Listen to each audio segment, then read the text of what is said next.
Hello, and welcome to this session titled Empowering Yourself with Forecasting with David Chee. I'm Himanshu, and I'll be the MC for this session. Following David's presentation, we'll move on to a live Q&A session where David will respond to your questions. You can submit questions through the swap card live discussion feature. Then after 45 minutes, we'll bring the session to an end. Now, I would like to introduce our speaker for this session. David was first introduced to effective altruism 5 months ago when he was brought onto Manifold Markets as their community manager. He enjoys working in this space and seeing the power of prediction markets, but is also keen to discuss and tackle some of their inherent flaws.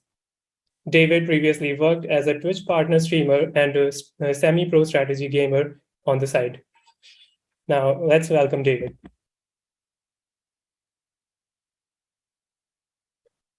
Hello, hey everyone. How are you guys doing? All right, awesome. So empowering yourself with forecasting. This should be hopefully a pretty fun and entertaining, I think, workshop. Kind of reflecting the spirit of our site Manifold. So yeah, let's just jump into things. So yeah, I mean, we already covered who I am, but what is Manifold Markets? It's a free play money prediction markets website. Anyone can create markets about whatever they like. This is pretty unique to Manifold as a site. Most other sites, users can't create their own questions. And yeah, we're trying to be the Robinhood of prediction markets. So Robinhood is like a stock trading app where it's like meant to be very beginner friendly, a nice UI. So Manifold, we're trying to like lower the entry barrier to prediction markets as much as we can. So what is forecasting then, you may ask? You've come to a forecasting workshop, you've heard all the hype, maybe you're not exactly sure what it is. So the basic essence of forecasting is essentially you have a question, you then think about what will happen. So maybe your question is, who will be the next president of the United States? You'll think, I think maybe it's going to be Trump. And then it's very important that you write down your prediction and then quantify your confidence. It's very easy if you don't write it down to become biased and think you were right all along. It just helps keep yourself accountable.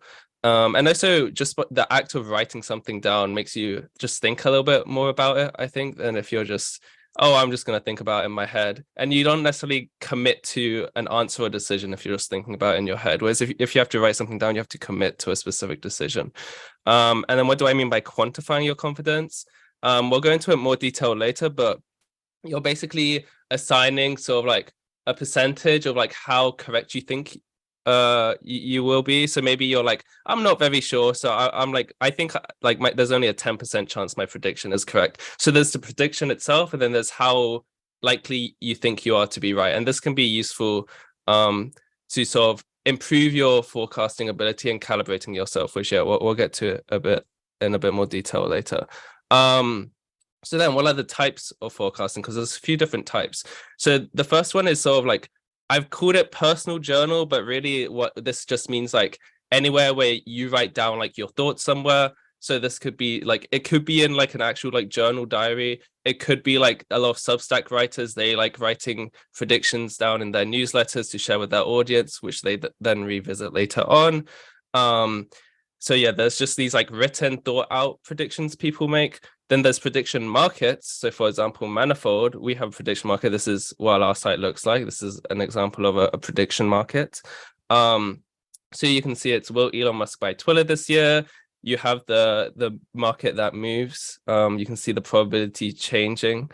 And then you have your betting interface where you can bet the amount and you can see how much you're going to win. And what the probability will change to if you bet this much money, and then like your current position and the comment section. So that's a prediction market. So that's another way to forecast.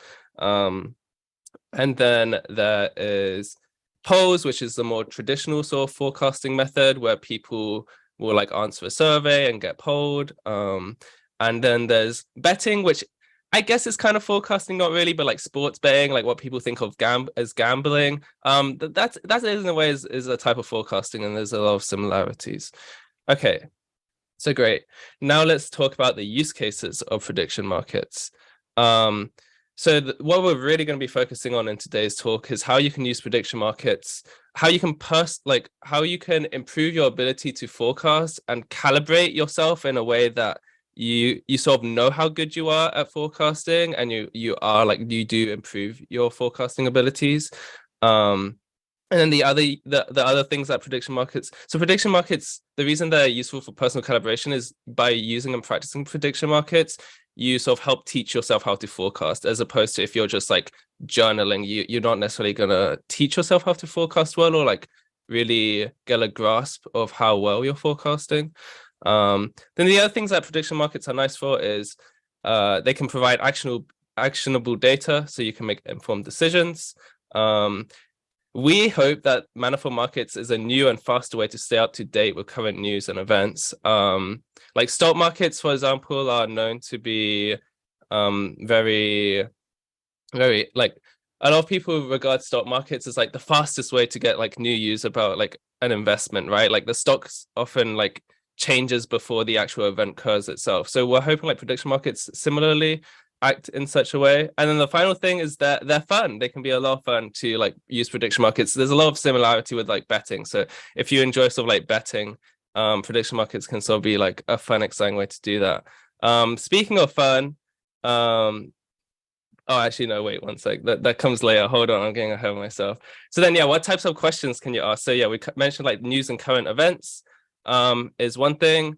And there's like a few ways prediction markets can be used with especially like in terms of actionable data with regards to current events. One thing that Kalshi, a different prediction market website which uses real money, they have regulation for some real money markets, and one of them would be, would student loan be forgiven? So some people who had a bunch of student debt, they would bet that no, student loan would not be forgiven, and then they're hedging against it being forgiven, because then if student loan is forgiven, then it's great, they like don't have to pay as much debt. But if student loan isn't forgiven, then they make some money from the market. So they're sort of like, they're kind of like buying insurance basically. So that's one cool thing that prediction markets can be used for if they're real money. Manifold isn't, but Kalshi is. And then there's intra-company decision making. So we previously ran a workshop at EAG DC Washington, similar to this one. And afterwards, this guy came up to us and he was like, yeah, so actually at Microsoft in sometime in the 2000s, I don't remember the exact date, but he came up to us. He was like, yeah, we actually made a prediction market and we gave everyone $50 and we had a prediction market, and they had to predict whether the product we were launching would come out on time. And everyone bet down to like 2% that it would not come out on time. There was like 2% chance it would come out on time. And then like obviously the bosses are seeing this and they're like, what the heck? There's like nobody in the company thinks the product is going to come out on time. But this wouldn't necessarily have been voiced if there wasn't a prediction market for it, because everyone's like too scared to like say anything, or like they say it to the boss and the boss just ignores them. But when you have the entire like company trading on whether the product will come out on time, it's like, oh dang, like, oh, 2%, that's not good. And then what else? Oh yeah, then impactful causes research. A lot of people are interested in sort of forecasting about like whether AI will be like an issue, forecasting about like there's like lots of different ways the world could end, for example, or like bad things could happen. So like trying to determine which one is like actually has the heaviest risk involved. Having like accurate forecasts on that can be very useful. And then yeah, there's like the personal types of markets. So there can be more serious personal ones. So some people on our site like to make like personal goals, like, will I read this many books in a year? And then there's the ones which are like a lot more fun. And that's where some manifold markets becomes a bit more like a game, and that's like more specific to manifold markets. Most other prediction markets websites don't really facilitate the fun side of things. So speaking of fun, we had a sort of bet, I guess, going on. So Jordan Peters, who organizes this whole event, big shout out to Jordan for the work he's doing organizing everything. But he's like, you can attend from your own couch, bed, toilet. I don't know anyone here watching this from their toilet right now. So yeah, I of course had to ask, can we do the workshop from our toilet? And then Ollie, the big boss, said only if you set up a market for it. So yeah, Jordan set up a market for it, and in order to quickly I gotta quickly, make the market resolve to yes. So hold on a second.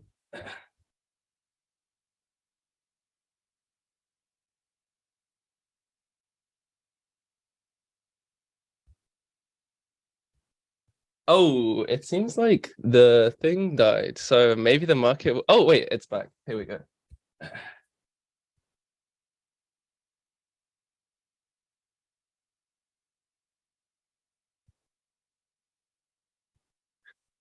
Okay, so a bit silly that, but I had to make sure Jordan lost all his mana and that the workshop was briefly run from the toilet. Um Okay, anyway, so you're like, okay, David, that's great. You can make prediction markets about whether you're going to be sitting on the toilet during a workshop. Why should I care about becoming a better forecaster? Why should I give a crap about forecasting? It's like pretty nerdy. I hear like it's the hype, but like I don't get it. Like why should I care?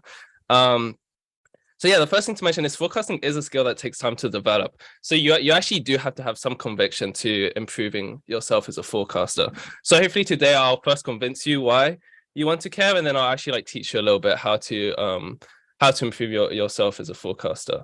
So I think the biggest thing is that you already make a ton of bets in your own life, and a lot of these have huge consequences.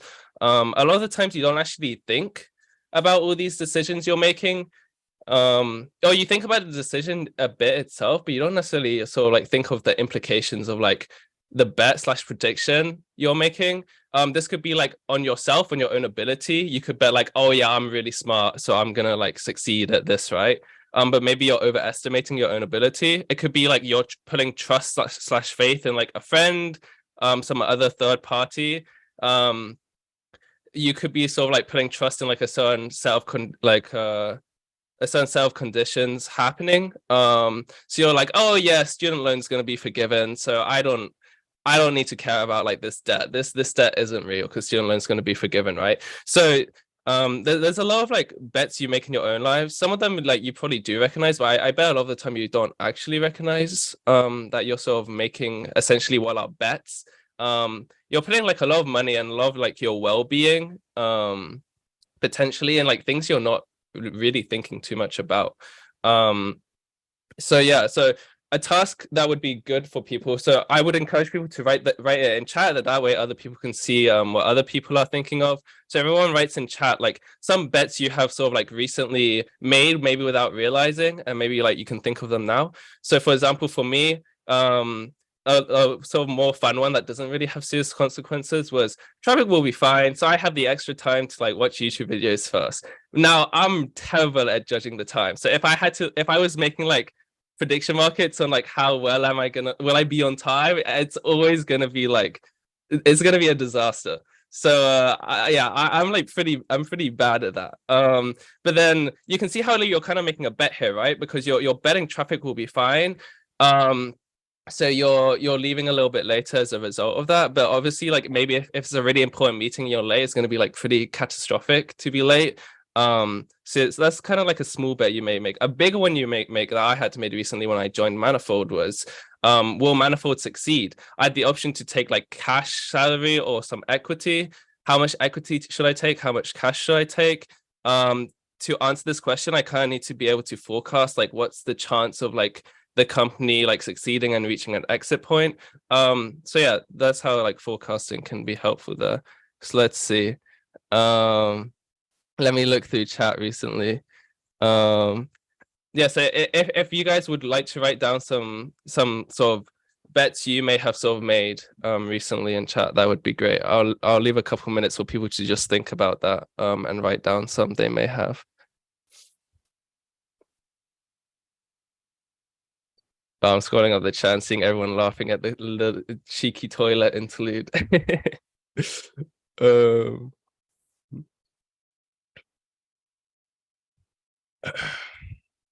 okay, well, people can, I guess, just type in and think about that as we move on to the next part. Maybe if people write down some, I can quickly read some of them out afterwards. Okay, so I've sort of given examples of like how we make some internal like predictions slash bet slash forecasts, whatever word you want to use. So then how can we actually like reframe this sort of like these internal thoughts into a way that's a bit more actionable? So the first thing to do is you want to assign a probability. This is the most basic thing, and this is something you probably already subconsciously do. You're probably just doing it in, oh, it's pretty likely, or oh, it's pretty unlikely, right? You're going to have sort of more vague, but trying to assign like an actual probability to this is probably going to be quite hard at first if you've never really thought in things in terms of like numbers and probabilities before. Because what the heck is the difference between like 60 to 70%, right? They're both essentially like, oh yeah, probably gonna happen. But practice, try and write down like a specific number. Then assign a confidence level to that probability. So if we take a look at this image here, you can see like of 90 predictions, I got 10 right and 1 wrong for a total of 91%. So it's like it's important when you're trying to improve yourself and calibrate yourself as a forecaster, that you can sort of acknowledge where you are confident and where you're not confident, because it's not really helpful just to assign probabilities to a bunch of things when some you're like certain about and some you're not certain about, because the ones you're certain about you should actually be certain about. If the ones you're certain about are constantly like not occurring the way you're predicting, then like you're a bad forecaster, right? So it is important to sort of assign a confidence level to each probability. And on manifold or prediction markets themselves, that will normally be reflected in how much money you invest or / trade in the question you're predicting about. If you're like journaling or sort of just writing this down, then it's probably helpful to actually sort of, you can like actually give a number. So like I'm 90% confident this will happen, or just like maybe come up with some tier system that works for you. That's like I'm pretty confident, I'm very confident, I'm not sure. Yeah, just find some way to assign a confidence level to that probability. And then yeah, write it down. It's very important. You have to write it down. You can be super smart, but you gotta write it down. Like yeah, just remembering it in your head, it's not helpful for these kinds of things. And then you gotta calculate your expected value finally. So what does that mean? So expected value is basically what is like how much sort of value it's what it sounds like. It's how much value can you expect to have from a certain result, and then you can normally compare the expected value to some sort of baseline a lot of the time. So using the startup example again, let's say, so the thing I'm predicting is that the startup I'm joining will succeed, so I should prioritize equity over cash. Okay, let's say I believe that the startup has a 40% chance of succeeding. And this is very dumbed down because there's a lot more variables that go into it. But this is sort of like a dumbed down version. Okay, so let's say there's a 40% the startup succeeds. Okay, and let's say I'm not too confident. I've never really forecast about this kind of thing before. I've never worked at a startup before. So I don't really have anything to go off of except like some internet searches of how likely are startups to succeed, and my own sort of like feeling I get when like talking to the team and seeing the product. So I'm not like too confident. So I'm like, let's say I think there's a 20% confidence level. So this is like a pretty risky bet I'm making. It's not safe by any means. Then my expected value then would be 40% times, let's say I take, let's say over 4 years, I'm taking $40,000 in equity. So $160,000 worth of equity over 4 years, or I could take that as salary. So that's my baseline. 160,000 is my baseline because that's how much I could take as a cash salary if I chose to take zero equity. And let's say the company at exit points and it's successful, it's 5 times what it currently is valued at, right? So my expected value would be 0.4 times 160,000 times 5, and then we can compare that to my baseline of 160,000, and then we can compare the two and be like, well, the expected value of equity is way higher than the expected than what I get from cash, which is the baseline. So then I should probably take equity, but then it's risky. So then you have to like, but you can see how like you suddenly go from, oh, should I take equity? Oh, I don't really know. Like this company seems like it's gonna do well, so maybe I should take some equity. Or actually in this case it would be like, oh, this company, like it's actually like the probability is not in its favor, so I'm just like gonna take cash and play safe. But now that you can see how we're starting to assign a little bit of numbers to it, a little bit more thought, we can actually start making a bit more informed decisions. You don't have to go too overboard in the numbers if you're not really a maths person. Some people like love to like do tons of calculations to like get an actual accurate estimated value, and then like Yeah, there's a ton of stuff you could do, but basically just like think about it a little bit more, write it down, do something like basic like this. Yeah. Okay, so now what we're going to do is we're going to do a quick live trading activity. So there's this link. I think it will get posted in chat. So hopefully we can get the link posted in chat. Otherwise, we can I can probably just post it in chat as well. Oh great, thank you. Himanshu posted it for us. So yeah, if you go to that link, if you have like a phone, or maybe you can open a second tab up and like on a second monitor or something. If you don't have like a second device or a second screen, don't worry. You can just watch and enjoy. But so that will take you to Manifold and you can sign up quickly. And we're gonna do like a little fun like sort of game activity to like quickly like trade on this question, just so you get a feel for like how trading on Manifold works. And also you can sort of just see like a very short-term condensed version of what like a longer term question like could look like. So if people could sign up quickly on Manifold, and what would be great is if people quickly let's see. So you can see that I have this overlay. This overlay is like a live overlay that should update as people bet. So if people want to quickly just bet like small amounts just to test, or just you can type in the like amount, like different amounts, and see how it would change the probability. So I'll just quickly like bet 1 here. So you can see now in the overlay it's come up. So you bet yes of 1. And it changed the probability to 52% from 50%. Oh yeah, or Lawrence bet 10, which increased it by 2%. So just bet very, very small amounts just to like play around and see how it works for now. And then in a second I'll play the video and you can actually like trade on it live and forecast what you think is gonna happen. So the question is will Alice fall in the water? So yeah, I mean you can play around a little bit, but then you can like actually start betting properly as well if you want, and get your predictions in. And it's going to be about 20 seconds long, so you don't have very long. But during the 20 seconds, see if you can you can try and like trade, because you can buy, you can sell if you want, you can like change your prediction based on like how the video is going. So obviously in a real life event, this is going to be over like months or weeks probably, and you like see things that happen, but this is like obviously a much more like condensed fun version. Okay, so I'm going to start the video in about 10 seconds. So get your like initial predictions in just based on like, I guess like this image and the fact I'm pulling this as a question and an image, like get some initial predictions in. Looks like the market's moving up a little bit. Okay, great.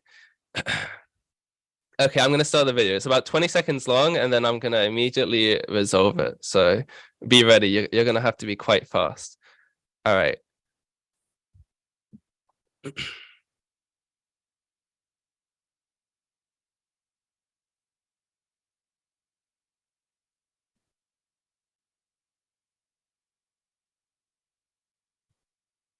have no idea if you can hear it, by the way. Hopefully you can, but if not, it's fine.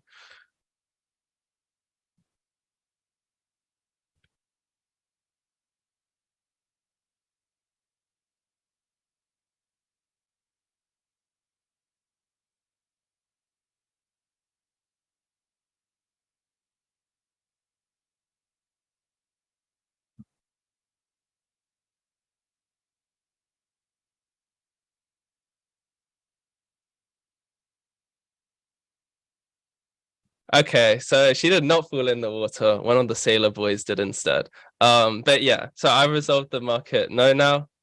So congrats to everyone who predicted no. Looks like Brian Hopewell made 38 mana. Very nice. Congrats, Brian.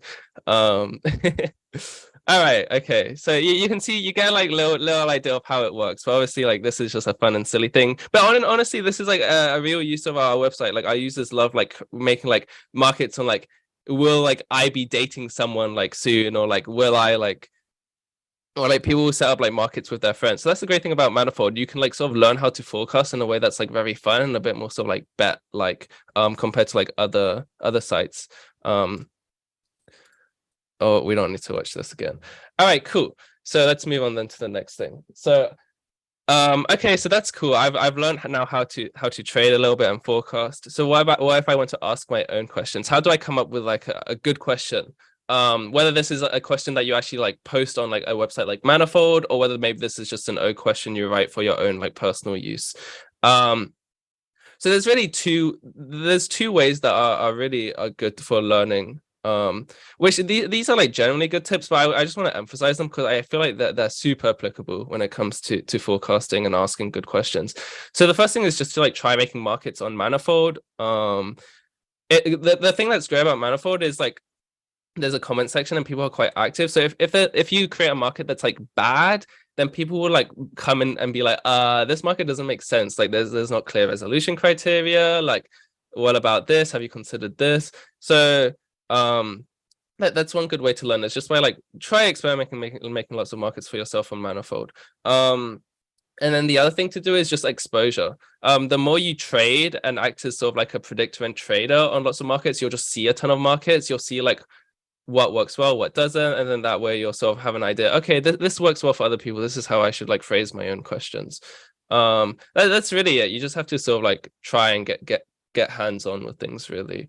Some starting tips though is try to ask short-term questions, especially when you're starting. As you get better, long-term questions tend to have a lot of value.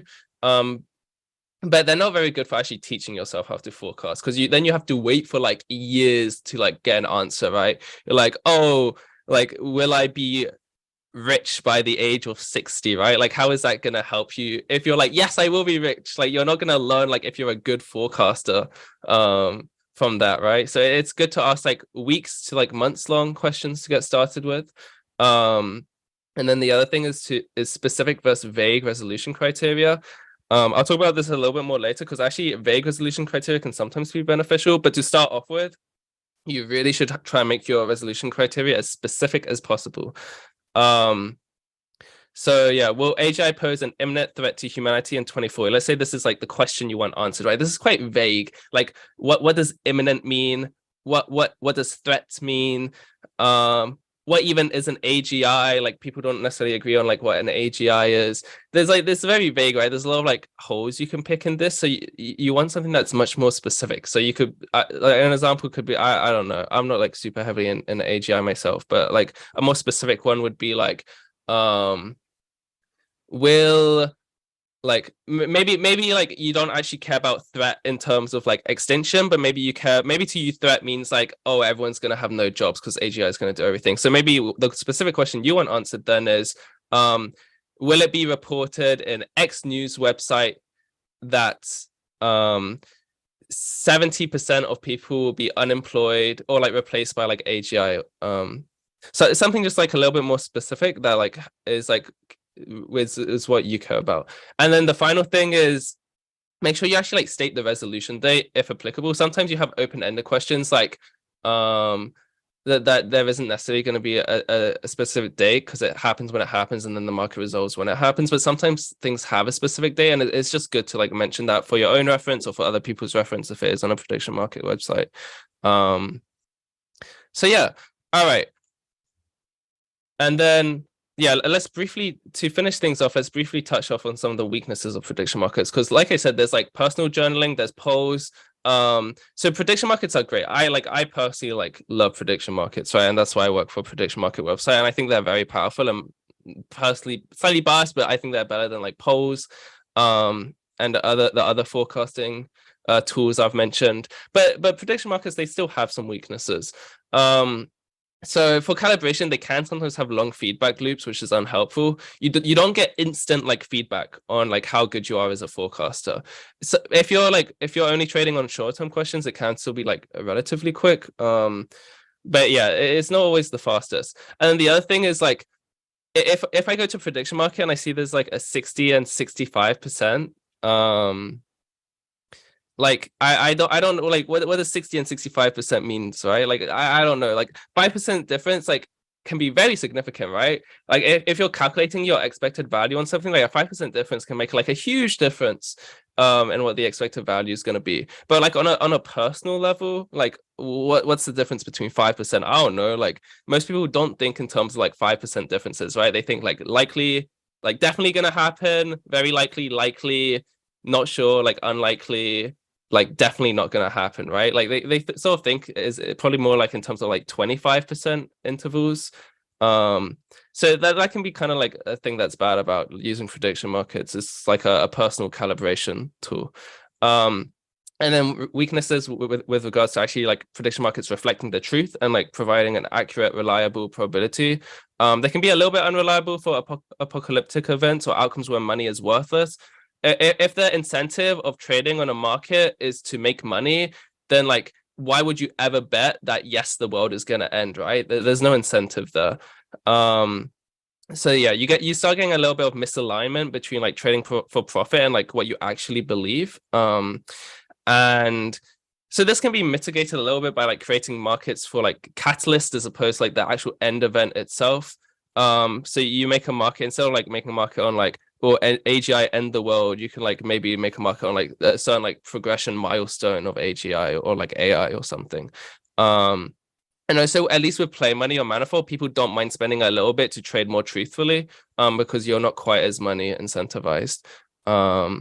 And the final thing, which is like a bit more nerdy and most people here probably don't care about, but there's automated market maker limitations, basically the backend calculations that determines like how much profit you get for trading at like different probability levels. When you start getting to very, very high probabilities or very, very low probabilities, there's very little incentive for profit there, especially if you're like locking up your money for a certain period of time. There's no reason to like bet a market from like 98% to 100%. Because you're not really making a significant profit and you're just locking up your money. And then also it's very easy for like one individual to come along and like push the market back down significantly towards the middle. So that's another limitation that we're trying to fix at Manifold. So yeah, that's it for today. I'm sure people have lots of questions. So just some links there. So this is our website. I mentioned that long feedback loops can be a problem. So these two websites here, very good. I'll put the slideshow somewhere afterwards. Maybe I'll put these links in chat as well in a second. But yeah, these two websites are both very good for like immediate calibration feedback. So this is just like random questions that you can calibrate yourself on, and then this last site here is like they actually like take past prediction markets on like prediction markets that's previously happened, and then you like get to predict on the prediction market, and then it tells you like what the result is and then what the audience prediction probability was as well. So these are like much better for immediate feedback to improve your forecasting ability. So yeah, that's it for me. Thank you for listening, and yeah, let's move on to the Q&A now.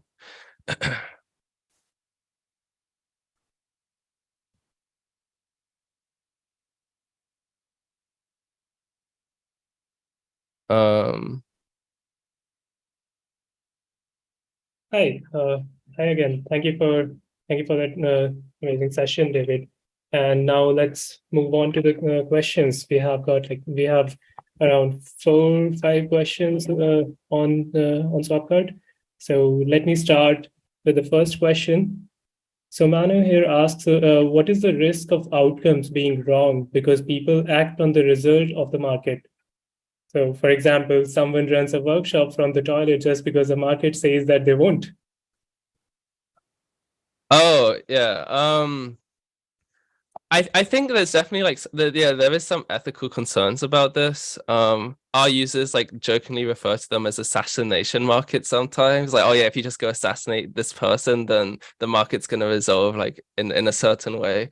So there is like, but with Manifold at least it's like play money, so like the incentive is lower, and most of the like times it could occur, like the toilet one, right? It's like more fun, right? So and people are trading on it with like the understanding that it's like meant to be a fun market. I think when you actually get onto the more serious markets about like serious events, politics, news, things like this, right now that in the near future, I think there's like pretty much zero chance that the outcome gets like affected like by the market probability in a negative way. But it definitely is a concern, right? Like Kalshi, which is a real money website, which like predicts about like politics and other things. Like, yeah, it is possible that someone with decision making could like inside a trade and bet one way and then like cause the market to resolve in that way. But I think the same can be said about a lot of existing things like stocks and other things that people like politicians and people in authority like they're banned from trading like for a reason, right? So I think it's like no more of a real concern right now. And it's not something like Manifold has overly thought about just because we are play money for now. Yeah, good question though. All right. So for the next question, Artem asks, how valuable is the super forecasting book by Tetlock? Should we read it before making forecast, or it is more about practice rather than theory? I actually haven't read that book myself. I'm pretty sure most of the people in the Manifold team have, but I actually personally haven't. So, but like, I can give this presentation without reading that book, right? So I'm sure like, and I've just learned about prediction markets by just being thrown into it for the last 5 months and like practicing and having to work with it. So I say like reading material is great if you're interested and that's how you learn, then sure, why not? I think I've generally heard like good things about that book and it's like insightful. So yeah, like I wouldn't say like don't read it. Like if you like reading, then for sure read it. But I do think it is more important. And it's definitely less of a like initial barrier. Just like hop onto a site and start practicing for sure.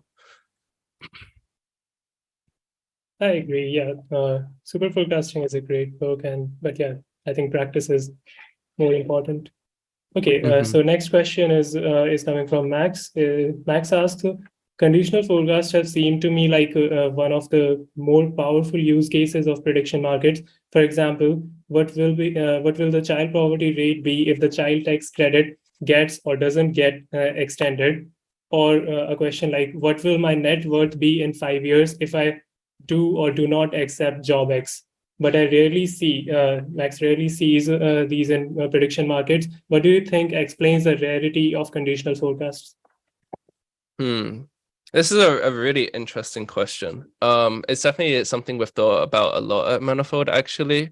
Yeah, I think the problem, so there's a couple of things. The first problem is that if people are like mostly sort of trading and forecasting with in prediction markets with the incentive or like making some kind of profit, whether it's play money or real money, they're less incentivized to predict on a market that would get like cancelled if like the initial condition doesn't occur, right? Because basically the way these work is that you have an initial condition and only if the initial condition is met, then like the prediction market becomes like active. So that's the first thing. There's just less incentive to trade on it because yeah, the initial condition like happening or not happening like affects whether like you can potentially be profitable on like the second part of the statement, right? So on our side, for example, we do have a decent amount of conditional markets actually, and we're trying to think how we can like build more native support. Because yeah, right now what people do on Manifold is they make a market and they say if the first condition isn't met, then the market just resolves as NA and everyone's money is returned. But if the condition does met, then it will resolve like yes or no based on the second part of it, right? So on Manifold, what people do is they set up that question, then oftentimes they'll have a second prediction market, which like bets the probability of the first condition occurring as well. And then people will look at that and be like, oh yeah, this first condition has like a pretty high chance of being met. So then let's then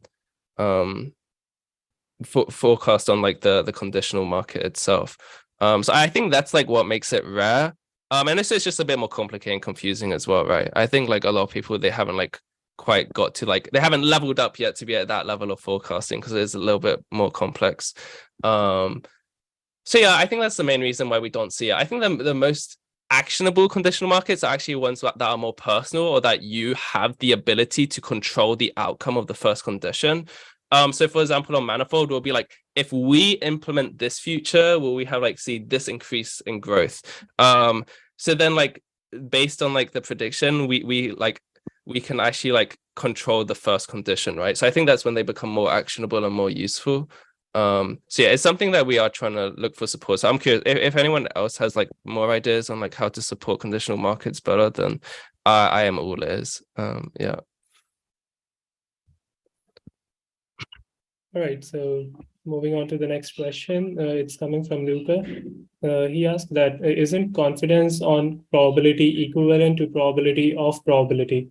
How do you make sense of it?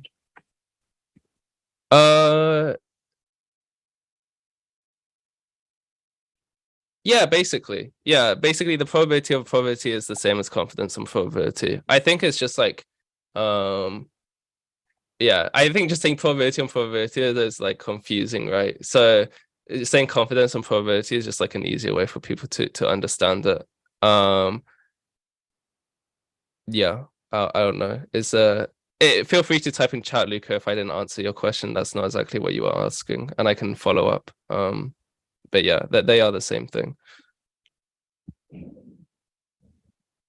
All right, so the next question is, what role does skin in the game feeling the downside if wrong making again? I'm not sure I understand the question myself.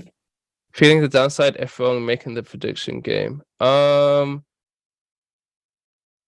think I understand. You're basically asking like by like the fear of being wrong, like maybe that like causes a misalignment of like trading to like what to the like moving the market to what you believe is the true probability, right? Because you're like afraid of like losing money or something. Maybe that's not what you're asking, but that's what I'll answer. So yeah, I think that comes down to then like the confidence level, right? Then like you can bet more mana if you're more confident and less if you're less confident. But yeah, it is like a slight problem with prediction markets that there can be like a little bit of like, it's like with a poll, for example, there's like you can always like put like what your belief is, right? You generally would answer truthfully on the poll because there's like no real reason not to. But with prediction markets, actually there's a little bit more of a game to it where you're not necessarily always good. Like the thing that's profitable for you isn't always gonna like align with your own belief, right? So yeah, I think like the thing with prediction markets is you ideally have so many people like betting on it that like does cancel itself out a little bit. And at the end of the day, the thing that should be profitable should be like the correct outcome. So you maybe in like the short term you can like game it a little bit by like trading towards what other people are going to believe in and then like selling out of your position or things like this. But I wouldn't say it's like a big problem, but it is worth like acknowledging that it exists for sure. Sure. So moving on to the next question, Brian asks, is manifold markets better than prediction book for personal predictions, and why? So I think the biggest thing that manifold has going for it is you can like sort of see other people. So you're not learning just by yourself, but you're learning by like witnessing and interacting with other people and seeing how other people do things. Because like whenever you create a question, for example, like people will comment on it and people will bet on it, and you can compare like what they think and that and like to like what you think. So that's like one good thing that you don't get from just like your own journal. In terms of actually creating the questions yourself, yeah, you get feedback, so it helps with creating the question. Like it's very obviously better for like helping to create questions as opposed to just writing them down yourself, right? Because you actually get feedback from other people.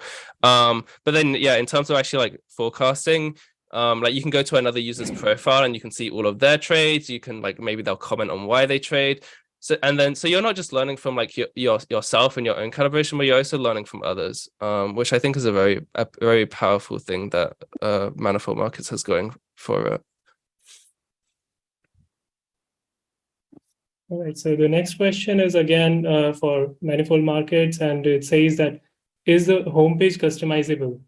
So I don't see a way to do it. Also, the bets seem to be preset at $10. Is there a setting to change it to what I wanted to? Oh, okay. So yeah, I think the homepage is customizable. We keep changing it. We're a very like fast adapting site. So like right now it is, but a day from now it might not be customizable. But right now, yeah, if in the top right, there's like a little like there's like 3 vertical lines that you can click next to your daily profit, and you can sort of like drag the categories around, and then you can sort of they're meant to be like tailored to you, but we're like constantly improving and iterating. And then you can join groups as well, which if you scroll down to like the second half of the homepage, then it has like all the groups that you've joined. And then the custom bets, are you just like clicking the little arrows? Those are like quick bets, so those will just automatically bet 10. But if you actually like click into a market, and then in the top right there's the predict panel, you should be able to like type an amount in. If you're on mobile, there's like a slider you can slide and adjust the amount you wanna bet. Yeah. Okay, I think we have time to take just one last question, and that would be Jacob's question on how is manifold different from attackless? So I really should have tried Metaculus more, but I haven't. But actually, Metaculus isn't, from my understanding, isn't actually a prediction market website. They use something what's called a Briar score. Google it, because Google will probably explain it better than I will. But yeah, they don't actually like people aren't actually like trading against each other to create a probability. So both aggregate like the community's predictions to sort of give like one like scoring of like an event happening, but it's not actually a market. Meticulous doesn't actually use markets to do so. So Manifold is a bit more like a stock market, right? But instead of trading on a stock, you're trading on like the outcome of an event happening. But Meticulous does something like entirely different. And the other big difference is Meticulous, basically, I believe like only the admins can create questions, or maybe you can suggest a question, and then maybe if they think it's a good one, they'll create it. Whereas on Manifold, users can create their own questions, and users have full autonomy over their own questions. So users actually resolve their own questions on Manifold. So it just allows there to be like more fun markets, more personal markets, like just more markets in general. Since you're not bottlenecked by like admins approving markets. So I think those are like the main difference. But Meticulous is definitely a great site, and people should also check it out. Yeah. Sure. Now, since our time is up, I'll be closing up the session. But thank you everyone for your questions and for attending, and thank you, David, for this amazing session and for answering all the questions. It would be great if you could answer the questions that are there still unanswered on Swapcard. Oh yeah, I can go into chat. I'll go into chat and like type with people and answer some questions in chat if people want. And then also like, yeah, just reach out to me as well. And we can arrange like some talks or something if you're more interested, or get you in our Discord and we can help you out. Yeah. All right, thanks guys. Thank you.